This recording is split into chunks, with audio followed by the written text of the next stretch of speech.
Bago natin simulan ang kwento, nais naming batiin kayong lahat mga kalakbay ng maligayang bagong taon. Naway maganda at masagana ang hatid sa atin ng taong ito. Maraming salamat mga kalakbay.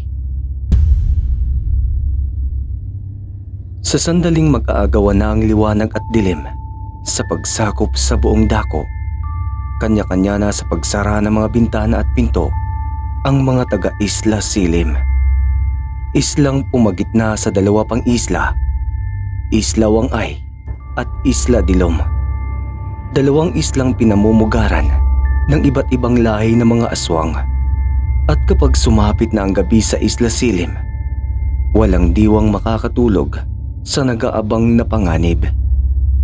Dati-rati naman ay napakatahimik ng nasabing isla, ngunit sa isang iglap ay bigla na lamang binalot ng lagim at kababalagan.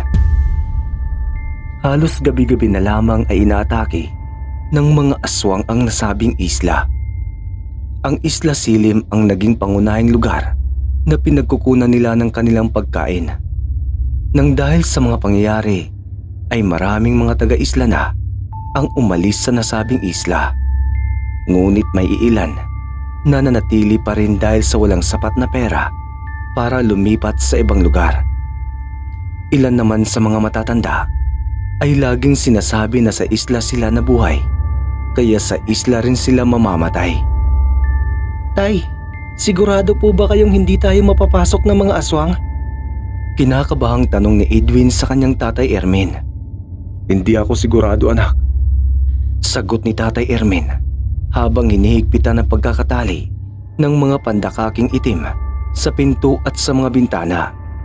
Pero sana naman, hindi na mangyari pang nangyari sa mga nakalipas na sagupaan.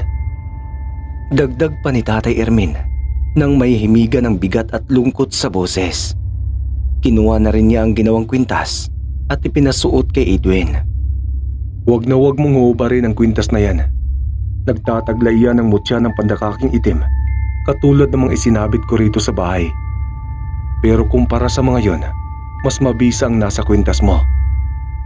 Saad ni Tatay Ermin. Tumango na lamang si Edwin at nagpresentang magsunog ng kamangyan sa silong ng kanilang bahay. Pandagdag sa pagtaboy ng mga aswang. Ayaw sana siyang palabasin dahil delikado't gabi na, pero nagpumilit siya para makatulong. Pumayag na rin si Tatay Ermin at maingat nang lumabas ang 10 taong gulang na si Edwin. Pagkalabas ni Edwin, sinalubong agad siya ng hanging may dalang simoy ng panganib. Sinuyod ng kanyang tingin ang kabuuan ng kanilang maliit na sityo at wala siyang ibang nahimigan kung hindi ang takot ng kanyang kapwa taga-isla. May mangilan-ngilan namang nasa labas, yung mga kalalakihang nagsisilbing tagabantay. Dumiretso na rin siya sa silong at nagsimulang sindihan ng mga durog na kamangyan. Edwin, pumasok ka agad pagkatapos mo riyan. Hindi magtatagal at susugod na ang mga yon. Pasigaw na sabi ni Mang Pasiano nang maraanan si Edwin. Tumango naman si Edwin bilang sagot. Dumiretso na rin si Mang Pasiano at sinindihan ng mga sulo sa bawat bakuran ng mga bahay-bahay. Sakto namang nagsimula ng umusok ang sinindihang kamangyan. Umihip ang napakalakas na hangin at kasabay noon ay ang pag-alingasaw na nagbabantang amoy, ang amoy ng mga aswang. Parating na sila! Sigaw ng lalaking nagbabantay sa bukana ng kanilang sityo. Nagtatakbo ito palayo, pero hindi na nakaligtas ng dagitin ng manananggal. Ilang sandali pa'y bumagsak sa lupa ang pugot nitong ulo at tila umulan ng dugo. Ang mga armas! Ilabas ang mga armas! Sigaw ni Mang Pasiano. Naging alerto naman ang mga kalalakihan at kahit natatakot ay hinarap pa rin nila ang mga aswang. Nanginginig na gumapang palabas ng silong si Edwin, pero natigilan din ng mahulog ang kwintas na hindi na maayos na naibuhol ang tali. Bago pa man niya ito mapulot, naramdaman na niya ang sunod-sunod na pagpatak ng malalagkit na likido sa kanyang kanang balikat. Dahan-dahan siyang tumingala at hindi na nagulat nang bumungad sa kanyang isang aswang. Napakurap-kurap na lamang siya, sabay lunok sa daang-daang paglapit ng aswang na nakalambitin sa bubong. Ang mapupulang nanilisik nitong mga mata ay nanuot sa kanyang kalamnan. Ang magugulot mahahaba nitong buhok ay dahan-dahan ang kumapit sa kanyang katawan. Ang mahaba nitong dila ay dumadampi na sa kanyang mukha at ang nagtutulisan nitong mga kuko ay hindi na pinatawad pa ang kanyang balat. Napaluhan na lamang si Edwin nang dahan-dahang pumulupot ang buhok ng aswang sa kanyang buong katawan. Hindi na rin niya ito kayang tingnan at mariing itinikom ang bibig bago pa man pumasok ang tumutulo nitong laway. Naipagtagis na lang din niya ang kanyang mga bagang nang maramdaman ang lupit ng mga kuko nito sa kanyang magkabilang braso. At nang magsimulang maglabas-masok sa kanyang magkabilang tenga ang mga buhok, ay ganoon na lamang ang kanyang pagsigaw. Habang pinipigilan ni Tatay Ermin ang mapangahas na aswang na gustong pumasok sa kanilang bahay, narinig niya ang pagsigaw ni Edwin. Dali-dali niyang hinugot ang isang itak sa kanyang tagiliran at walang pasabing pinagtataga ang aswang na malapit nang nakapasok sa bintana. Pagkabagsak ng unang aswang, nagmamadali siyang lumapit sa kabilang bintana para punteriyain ng aswang na humamak kay Edwin. Pero natigilan siya nang may kung anong kumapit sa kanyang leeg at hilahin siya pataas. Pag-angat niya ng tingin, bumungad ang isa pang aswang na nakapulupot sa kanyang leeg, ang napakahabang dila. Nagpupumiglas siya na nagpumiglas hanggang sa nagawa niyang putulin ang dila ng aswang gamit ang hawak na itak. Bumagsak sa kanyang harapan ng aswang at hindi niya pinalampas pa ito at agad niyang pinugutan ng ulo. Napalingon pa siya nang mapansin ng aswang na kinukuha ang mga nakasabit na mga pandakaking itim sa bintana. Kahit na napapaso ang balat ng aswang, ay hinahawakan pa rin niya ang mga pangontra at saka inihagis palayo. Bago pa man tuluyang makapasok ang aswang, ay sinulubong ito ni Tatay Ermin at walang pagdadalawang isip na tinaga sa mukha. Natamaan naman niya ito at bumagsak sa lupa, pero bumagsak din si Tatay Ermin kalaunan matapos siyang banggain ng aswang na nakapasok na sa loob ng bahay. Nagpagulong-gulong si Tatay Ermin matapos siyang mabangga ng aswang. Mabuti na lang at nabitawan niya ang itak bago pa man siya tuluyang bumagsak, dahil kung nagkataon ay baka tumagos na ang patalim sa kanyang katawan. Kusa siyang natigilan matapos makita ang sitwasyon ng kanilang lugar. Ang kahanginan ay napupuno ng hinanaing, hiyaw at daing ng mga kapwa niya taga-isla na nahihirapang makatakas sa mga kamay ng aswang. Nadiligan na rin ng dugo ang tigang na lupain ng isla at marami nang nakahandusay matapos wakwakin ang tiyan at hablutin ang mga laman loob. Lumaban kayo! Lumaban tayo! Malakas na sigaw ni Mang Pasiano habang sinasalubong ang mga aswang. Paulit-ulit itong isinasaksak ang hawak na sibat at itak sa katawan ng mga ito. Sa sigaw na iyon ni Mang Pasiano ay sakalang natauhan si Tatay Ermin. Pinulot niya ang sibat na nakatarak sa katawan ng nakahandusay na aswang at saka sinalubong ang isa pang aswang. Nasa kasalukuyan ay kinikitila ng buhay ang isang sanggol. Walang pagdadalawang isip na tinaga niya ang nakatalikod na aswang sa leeg. Tumalsik pa ang dugo nito at pagkabagsak ng aswang ay paulit-ulit pa niya itong sinaksak ng sibat. Naawat lang siya nang marinig ang sigaw ni Edwin. Tatay! Tulong po! Tatay! Mas lalong nabuhay ang galit ni Tatay Ermin matapos makita si Edwin na niyayapos na nagkakapalang buhok ng aswang. Sakal-sakal pa ito sa leeg at labis-labis ng pagpupumiglas.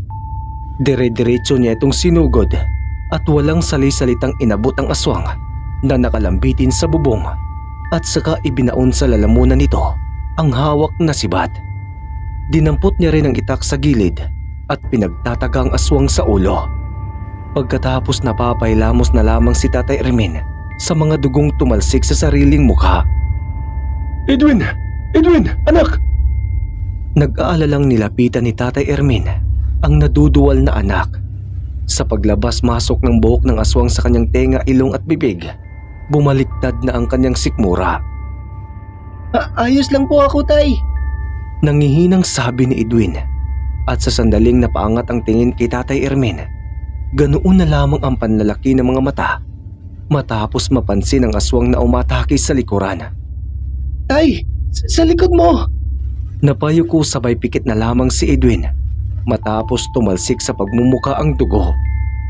Pagtingin niya ay duguan na rin ang kanyang Tatay Ermin na hindi na halos makagalaw matapos tumagos sa katawan ng aswang ang napakahabang sibat na kamuntikan na ring dumampi sa mukha ang talim.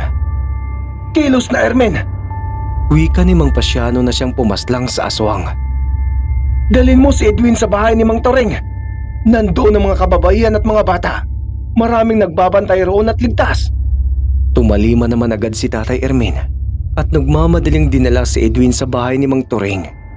Sinugod na rin ni Mang Pasiano ang iba pang mga aswang na kasalukuyang puwipinsala sa buhay ng mga taga-isla. Habang binabaybay ang daan patungo sa bahay ni Mang Toring, hindi nakaligtas si Tatay Ermin at Edwin sa mga mata ng aswang. Maraming nakabuntot at maraming sumalubong sa kanila, subalit hindi sila inatrasan ni Tatay Ermin. Tumakbo ka na, anak! Bilisan mo na! Hudyat ni Tatay Ermin kay Edwin na halos maihina sa salawal sa sobrang takot. Sa pagtakbo ni Edwin patungo sa bahay ni Mang Toring na ilang distansya na lang din ang layo, sinalubong na ni Tatay Ermin ang mga aswang na nagtangkapang humabol. Nang mahawakan ang braso ng aswang, sunod na ring lumapat sa leeg nito ang talim ng itak. Sunod ay isa pang aswang na patalikod kung umatake. Mabuti na lang at napansin agad ni Tatay Ermin at naiharang ang sibat na siyang tumagos sa lalamunan nito. Nang makitang nakapasok na sa bahay ni Mang Toring si Edwin, itinudo na niya ang kanyang pakikipaglaban sa mga aswang. Nakipagbakbakan si Tatay Ermin sa mga aswang na nasa harapan ni Mang Toring. Marami ng aswang ang nakapalibot sa bahay, lalong-lalo na nang matunugan ng mga ito na nandoon na mga kabataan, sanggol at mga batang nasa edad 1 hanggang 10 na siyang mas kinawiwilihan ng mga ito. Sa kalagitnaan ng pakikipaglaban, napasigaw si Tatay Ermin matapos maramdaman ang hapdi sa likod at kaliwang braso. Pagtingin niya ay mayroon na itong sugat na nagmula sa mga kuko ng aswang na hindi niya namalayang nasa likuran na pala niya. Pero agad din niyang naitaob ang aswang na yon matapos mataga ng itak sa dibdib at pagsaksak ng sibat sa tiyan. Pagkatapos nun ay napalood si Tatay Ermin matapos makatanggap ng sugat sa kanang hita. Malalaki ang sugat sa hita niya matapos lumapat ang 3 matutulis na kuko ng aswang na kasalukuyang umaatake sa kanya. Nabitawan na rin niya ang itak at sibat na kasalukuyan pang nakabaon sa katawan ng huling aswang na napatay. Paglingon niya, doon na nagsimulang umikot ang kanyang paningin matapos mabangga ng isang aswang na nagwawala matapos buhusan ng lana ni Mang Pasiano.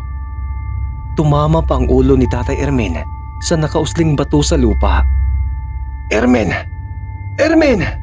Paulit-ulit na pukaw ni Mang Pasiano kay Tatay Ermin, subalit hindi na makasagot ito dahil sa pag-ikot ng paningin at pagbigat ng ulo. Mukhang nahihilo na si Tatay Ermin, ngunit may hininga pa rin naman ito. Bumangon ka, Ermin! Bumangon! Hindi na natapos ni Mang Pasiano ang sasabihin nang mapansin niya ang aswang na dinaganan na ang kanyang kasamahan at walang kung ano-anong binuksan ng tiyan at pinaghahablot ang laman loob nito. Agad na nilapitan ni Mang Pasiano ang aswang na yon at walang kung anong ibinaon sa katawan ng 3 beses ang hawak na itak. Ah! Mga lintik kayo! Dumito kayo sa akin! Galit na sigaw ni Mang Pasiano matapos mapansing maliban sa kanya ay wala na siyang nakikitang kaisla na nakatayo. Pinaunlakan naman ng mga aswang ang kanyang hamon. Lahat sila'y isa-isang lumapit sa kanya at sinubok ang kanyang kakayahan. Palaban si Mang Pasiano at kahit nagkakaroon na ng sugat-sugat sa katawan ay sinikap pa ring mapatay ang mga kalabang aswang. Subalit hindi sapat ang kanyang lakas upang tapatan ang hindi mabilang-bilang ng mga aswang.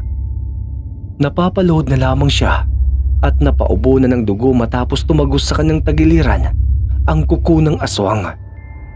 Nakapulupot pa sa kanyang leeg ang naghahaba ang dila ng isa pang aswang. Ermin!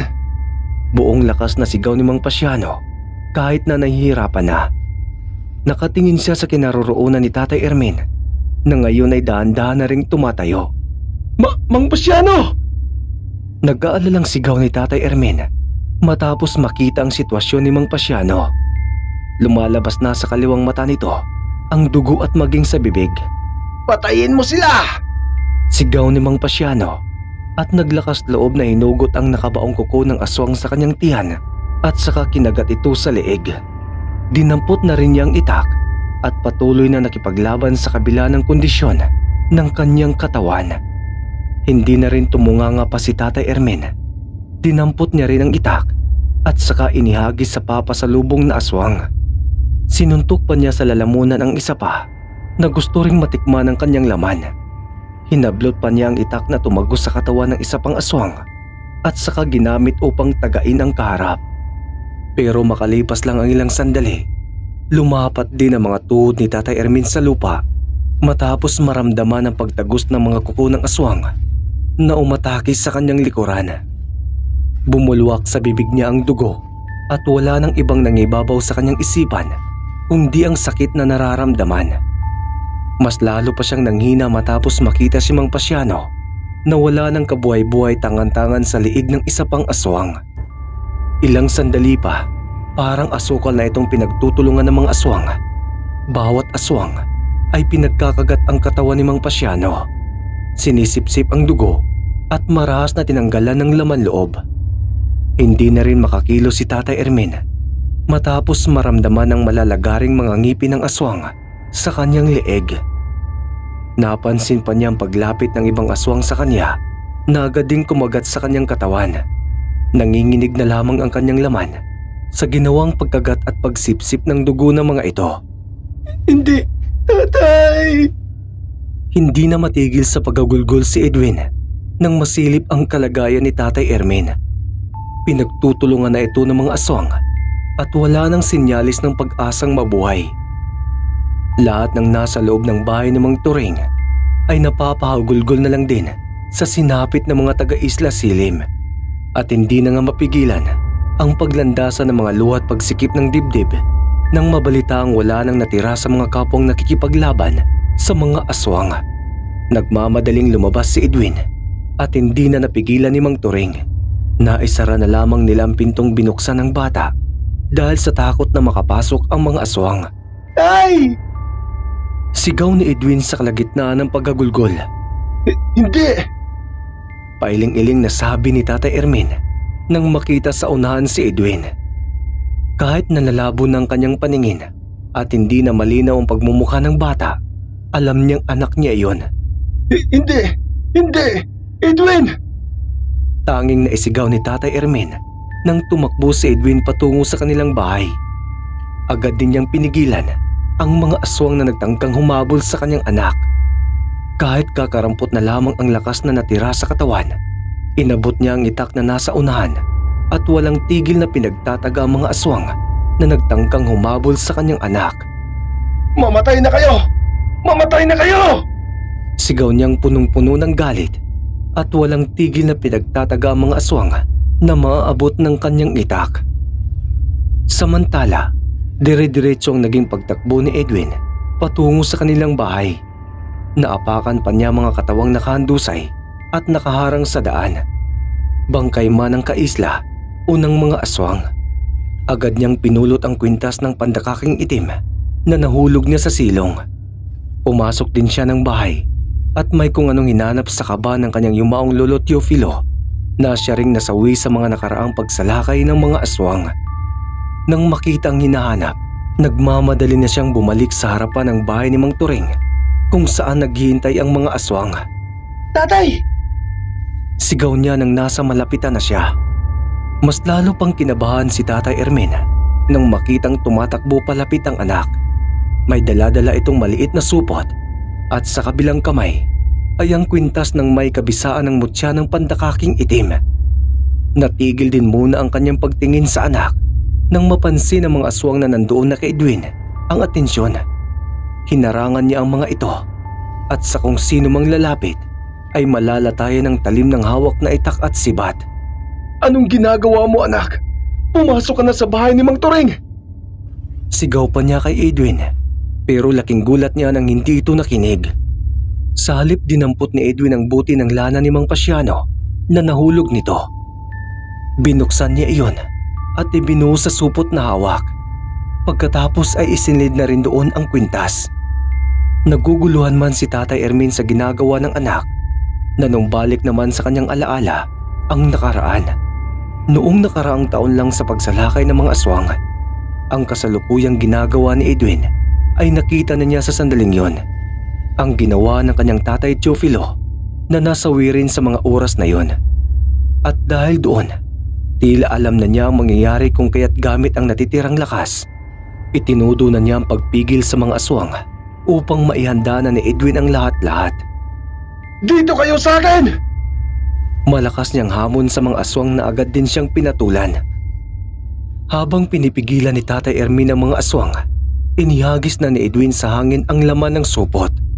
Nagliliit ang bato umo, kwintas na may bisa ng mutya ng pandakaking itim at lana. Sa sandaling nagsitalsikan kung saan-saan ang bato umo at lana, ang mga aswang na natamaan ay agad nangisay. Napangiti naman si Tatay Ermin sa katapangang ginawa ng anak, na siya pang naging dahilan upang mabahag ang buntot ng mga aswang at kanya-kanyang nagsiliparan palayo. Subalit ang ngiti niyang iyon ay nawala matapos maramdaman ang pagtagos ng mga kuko sa kanyang tiyan na sinundan din sa dibdib. Pagtingin niya, bumungad sa kanyang aswang na galit na galit. Humihiyaw pa ito dahil sa pagkapaso ng bisa ng mutyang inihagis ni Edwin. Itinaas pa nitong muli ang mga kuko at akmang ibabaon sa lalamunan ni Tatay Ermin. Subalit hindi na nito nagawa matapos malunok ang kwintas ng pandakaking itim na inihagis ni Edwin. Isang segundo lang ang lumipas nang isay ang katawan ng aswang. Hindi na rin ito nakakilos matapos na paralisa ang katawan. Naninigas na bumagsak ito sa lupa at hindi na humihinga. Sa ginawang iyon ni Edwin, muling natahimik ang Isla Silim. Subalit malaki na ang dinanas na pinsala. Nangihinang bumagsak na lamang si Tatay Ermin na masyado nang mababaw ang paghinga. Tatay! Huwag niyo po akong iwan! Hagulgol ni Edwin habang yakap-yakap ang katawan ni Tatay Ermin. Paano mo nalaman yun? Tanong pa ni Tatay Ermin kahit na malabong-malabo na ang paningin. Nasaksihan ko po ang ginawa ni Lolo Teofilo noon. Naisip ko kaya aking sinubukan. Sagot ni Edwin na nalalabo na rin ang paningin sa pagharang ng mga luha. Dahan-dahang umarko ang mga labi ni Tatay Ermin, parang umiti sa katapangan ng anak, at hanggang doon na lamang ang kanyang oras matapos tumigil ang paghinga. Tatay! Tatay! Dumadagundong sa buong isla ang sigaw ni Edwin, pero kahit ano pang kanyang gawin, hindi na may babalik ang buhay ng kanyang tatay. Unang iba pa niyang kaislang nasawi sa naganap na sagupaan laban sa mga aswang. Nahuli man, laking pasasalamat ng mga natitirang mamamayan ng Isla Silim sa ginawa ni Edwin at sa kabisaan ng mutyang nagligtas sa kanilang buhay, ang bato umo at ang pandakaking itim. Idinagdag na rin ang lana ni Mang Pasiano na gawa rin mismo sa pandakaking itim. Nahuli man, nailigtas pa rin ang buhay ng mga natitirang mamamayan. Iyon na ang huling gabi na ginambala ng mga aswang ang isla. Simula rin ang araw na yon ay muling nanumbalik ang kapayapaan sa Isla Silim. Nang dahil sa mga pangyayari ay maraming tao ang nawala ng mga mahal sa buhay. Ang mga pangyayaring yon ay nagbigay aral sa mga naiwan. Simula rin ang araw na yon ay nag-ensayo sila, nagpalakas at natutong lumaban upang sakali mang mauulit ang nakaharap nilang sitwasyon ay magagawa nilang lumaban ng hindi umaatras.